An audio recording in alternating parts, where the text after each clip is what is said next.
Hi, hello everyone, and welcome to episode 4 of Impact Makers.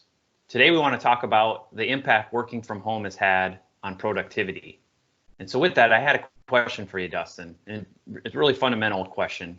How has working from home in today's COVID-19 environment been similar or different than working from home in the past? Yeah, that's an interesting question that you and I have been kind of picking apart the last few weeks on our own and wanted to share our perspective with our viewers as well. And the first thing I'll mention is that working from home over the last 3 months has been drastically different than working from home over the last 9 years. I've been essentially working from home when I haven't been traveling for client work and so forth for about 9 years now, and have loved and enjoyed every minute of it, and feel like it comes with a lot of productivity gains.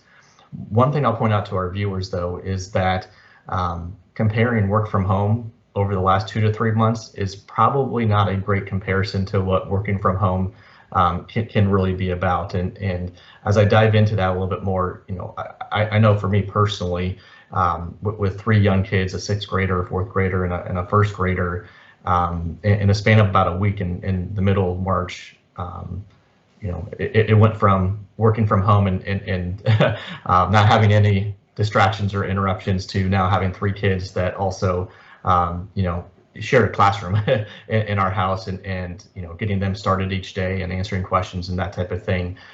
There were just a lot more distractions.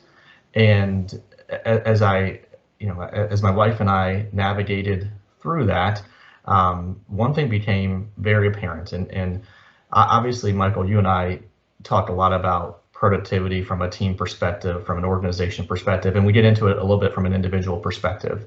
And best practice around personal productivity is to really dial in, focus on the items that can have the most impact for you and for your organization. And the last couple of months in balancing all of that, all of the homeschooling, all of the work that we had to get done, client requests, client projects, etc. It really hit that point home that the idea is let's pare down our task list, not add to it. And if I have 10 things that are on my list, what are the 3 to 4 I really need to focus in on? And that's really probably the biggest tip I have, is that you have to focus in on what are the items that are going to have the biggest impact for your organization and for yourself personally. And what I found is if I reduce my list from 10 items, maybe 3 items to focus on, and hit those hard and really dialed in, and I did that every day, and I repeated that process each week, what I found was some of those other 6 or 7 items weren't as important as I thought. And we really, you and I both, really dialed in on what we needed to be focused on, and it's proven to be effective. So, long story short, the last 3 months have not been like the last 9 years working from home. We had to do things a little bit different, but I do think there's some applications to CPA firms.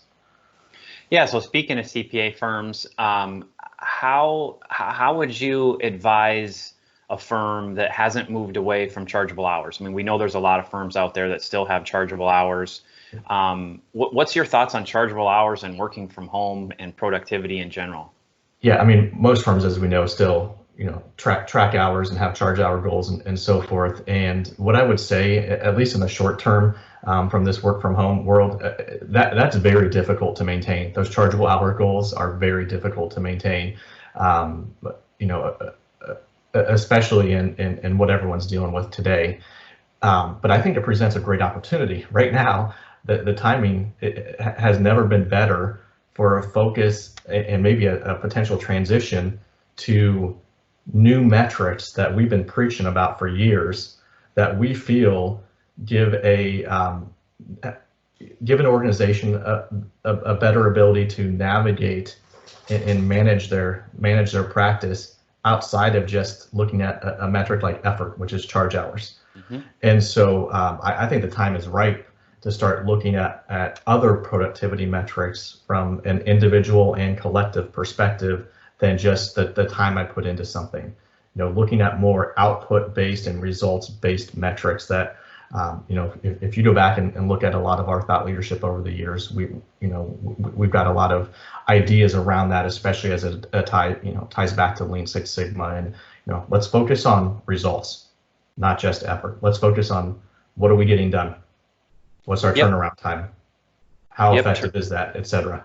Yep, perfect. I was hoping you were going to give a couple there for the listeners there, but as we wrap up today, any parting words on this whole productivity piece? I mean, good job on giving a couple of new metrics for people to focus on, and yeah, we love talking about that. So please reach out to dive in deeper. But as we say goodbye, what any parting shots? Yeah, I'll just add, we love talking future-proof metrics and what we should track, getting beyond the chargeable hour. So I always love to have that type of conversation so we can dive deeper there if anyone has any further questions for us. And then my last parting words here would be, if the last couple of months have been your first experience with working from home, just know that it's been a bit unusual. This is not typical working from home. And so be patient. There's a lot to be gained from this new remote work environment, and what we're hearing from our clients is, there's probably going to be once we, in this post COVID-19 world or whatever you want to call it, there's probably going to be a lot more splitting time between the office and the home office, and so just be patient, and many have proven that it can be effective. All right, until the next time. Bye, everyone.